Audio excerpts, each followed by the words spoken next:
Anything you need, Commander? Just trying to get a sense of where the crew's at. Thoughts? Well, they know about the stonewalling you've had from the Council. They deserve to know what we're up against. They're on your side. They're pissed about the resistance we're getting, especially from our side.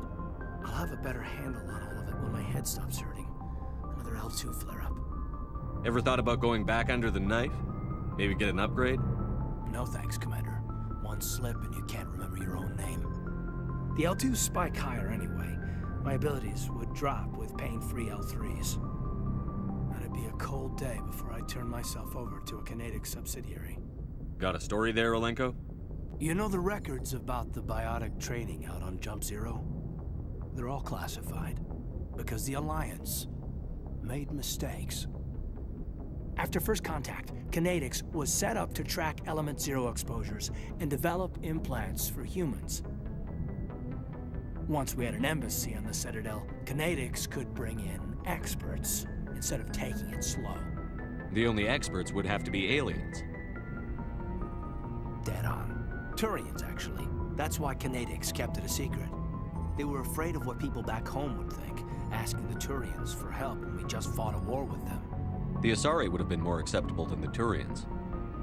Yes, but the company didn't go through the Citadel. It would have made Earth look weak, so they discreetly hired some Turian mercenaries. Is there some reason we couldn't learn it on our own? They didn't know where to start. Hell, it took a couple of years to even link biotics and Ezo. Forget trying to get the kids to move stuff. They had trouble just helping them not break their own limbs. And their choice of teachers didn't help much. Get your knuckles rapped a few times, Lieutenant? Yeah, you could say that. Our instructor was a Turian by the name of Commander Vernus. A real hard-ass. He basically had a free pass to break us if it would turn out a decent biotic. Kind of spiraled from there, Commander. Well, you're a hell of a biotic, though. You must have done something right. Well, I got to where I am because I took initiative. Good or bad, I own that. Pretty much despite Kinetics. Anyway, this is ancient stuff. I walked it off a long time ago. I should get back to my duties, Commander. We're here to make history, not rehash it. What's your opinion on the last mission? I'm glad there aren't many aliens like the Thorian. I don't think my stomach could take it. One of my cousins has an agribusiness. I was thinking of calling him. Maybe he can get some shipments into Feros. I mean, now that they're cut off from the company. We'll talk another time, Lieutenant.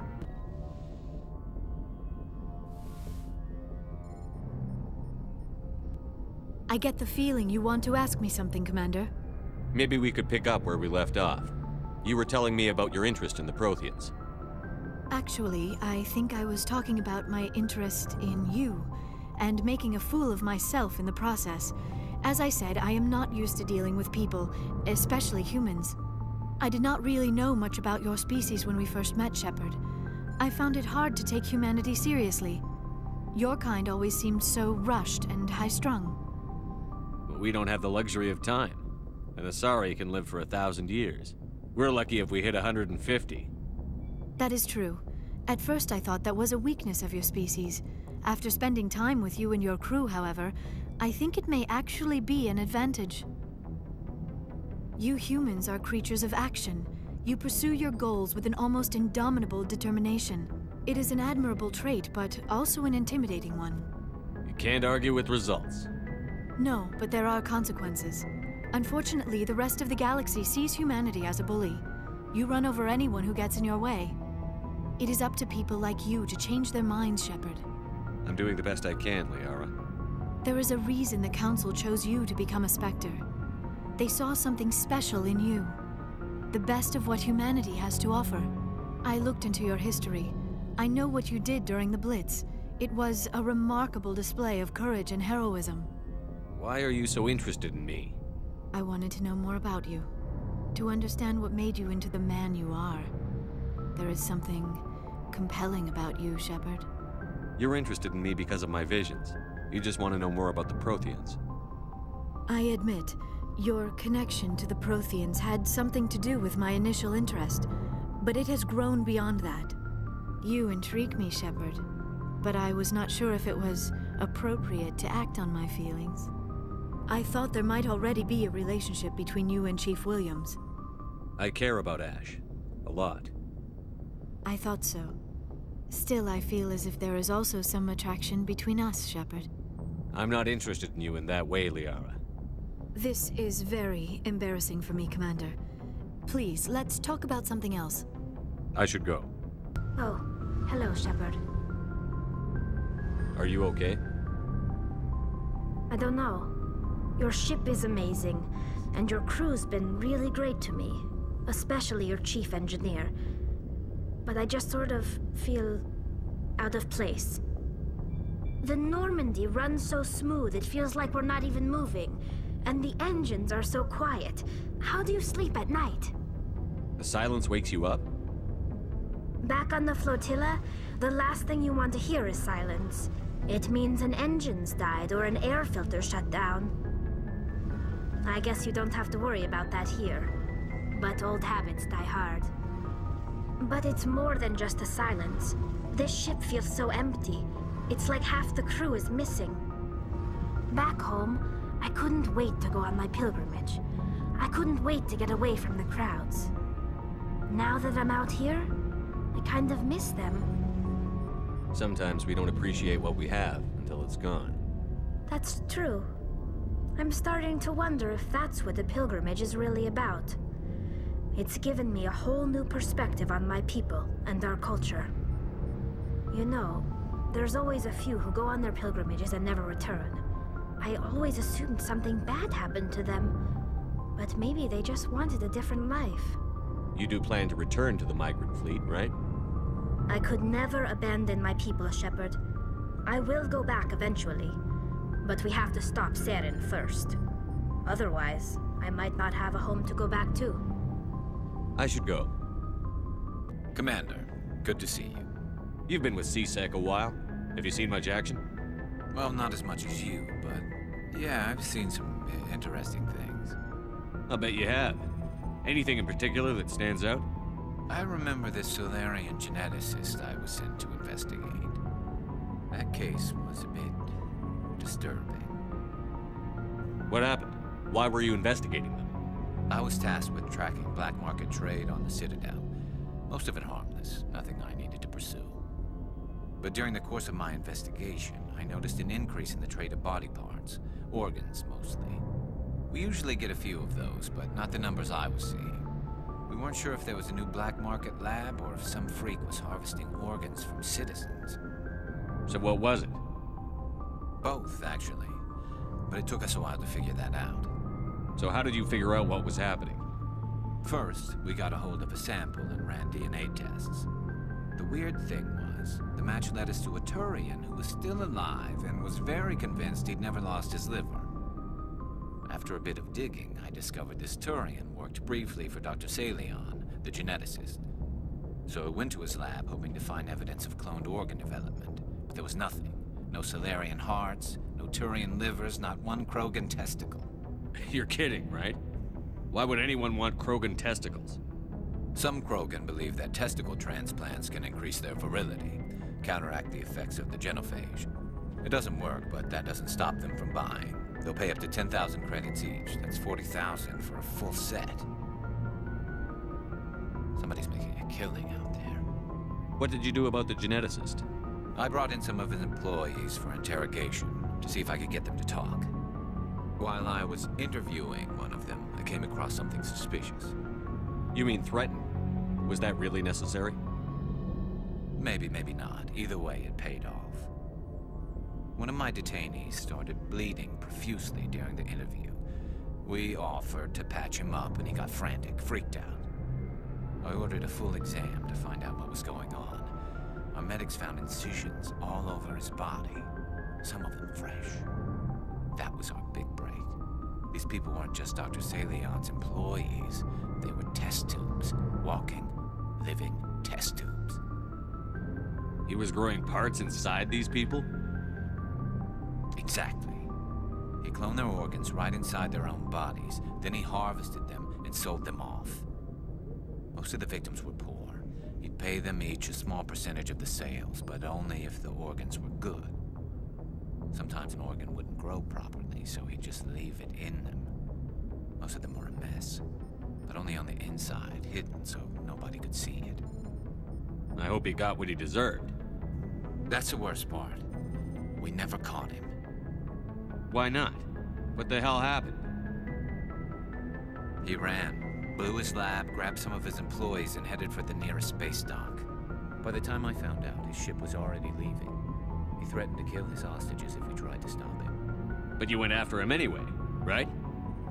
I ordered Citadel Defense to shoot him down, but CSEC headquarters countermanded my order. They were worried about the hostages, worried about civilian casualties if the ship was destroyed so close to the Citadel. I told them those hostages were dead anyway. He just used them to make more organs, but they wouldn't listen. Well, you can't get them all. No, but letting him get away like that. All they had to do was disable that ship, stop him from running. Maybe the hostages die, maybe they don't, but at least we stopped the bastard responsible for it all. I suppose I can see both sides. But what's done is done. I suppose. Can't waste too much time worrying about it now. Just wish I could have stopped him. That's all. Do you have any idea what happened to Dr. Salion? I sent out feelers from time to time, hoping to find something. I thought I'd found him a while back. He changed ships and changed his name to Dr. Hart, his idea of a joke, I guess. I told the military, but they weren't convinced it was him. I got the transponder frequency for his new ship, but I just can't get anyone to check it out. I'll check out the coordinates when I get a chance. I was hoping you'd say that. But Commander, take me with you when you go. If it's Salion, I want to be there when you find him. So, we've got Saren on the run. It won't be long now. Saren's good, but I'm better. Good? He's rotten. To the core. I could tell as soon as I met him. Why didn't you tell me this sooner? I would've if I thought it was important. I'll decide what's important. Now tell me how you know Saren. This was a while ago. A bunch of mercs were bragging about a job out near the edges of the Terminus systems. They said it paid well and the boss was never around to ride them. They said he was looking for more men, too. So I checked it out. I didn't know Saren was openly recruiting mercs. It wasn't that open, and he only showed his face once. We'd been raiding ships in the area for months when we took out this massive cargo freighter. Our biggest haul yet. I was on board checking bodies for valuables, looking for some extra credits. That's when I saw him. What did Saren want with the ship? I don't know what he wanted. He was just moving through the ship, watching. A couple of the mercs called him by name, but he never spoke to them. Never spoke to anyone. I had a really bad feeling about him, so I got the hell out. Didn't even wait to get paid. What kind of cargo was the freighter carrying? What was Saren after? I don't know. All I saw on that ship was food and medical supplies. There were some basic weapons, but nothing big. If there was anything of value on that ship, I didn't see it. That's why I didn't mention it sooner. Whose ship was it? There was a Volus trading vessel. Big one. Lots of guards. But they were no match for us. That's the only time you saw him? Yeah. Didn't even know who he was. Still wouldn't if I hadn't joined up with you. But my instincts were right. Every other merc on that mission turned up dead within a week. Every damn one. I found this armor. Does it belong to you? Let me see. Damn. This is it. Hard to believe my ancestors wore this piece of crap. But at least it's back where it belongs. Thanks, Shepard. I might be starting to like you after all. You getting soft on me, Rex? Oh, before I go, you said you're serving with Commander Shepard now? We saw him on the news here. He's cute. Later, sis. Tell me you didn't hear that. Afraid I did. Oh, shoot me now. One of my sisters. That's Sarah, the youngest. What's up? You didn't come by to eavesdrop on family mail. Your family seems to be important to you. Yeah, we've always been close. Me and my sisters especially. With Dad on duty so much, I had to help Mom raise them. Did your father serve with the fleet? Yeah, took any crap posting he could get that offered space time. You know what? He worked his ass off trying to get recognized, but he never made it above serviceman 3rd class. He was real proud when I made Chief. First thing he did was salute. Where did you grow up? All over. We transferred a half a dozen times before I finished grade school. You go where personnel command sends you, right? I guess that's why I'm so tight with my sisters. We'd have to leave all our friends every 2 or 3 years. What about your mother? You haven't mentioned her. You must know what military wives are like. Strong because they have to be, able to raise kids while Dad's away on a 6-month cruise. She has a degree in planetary geology. She and Dad both wanted to see new worlds. She gave up her career to raise us, though. You have more than one sister? Sounds like a big family. Yeah, I'm the oldest, then Abby, then Lynn.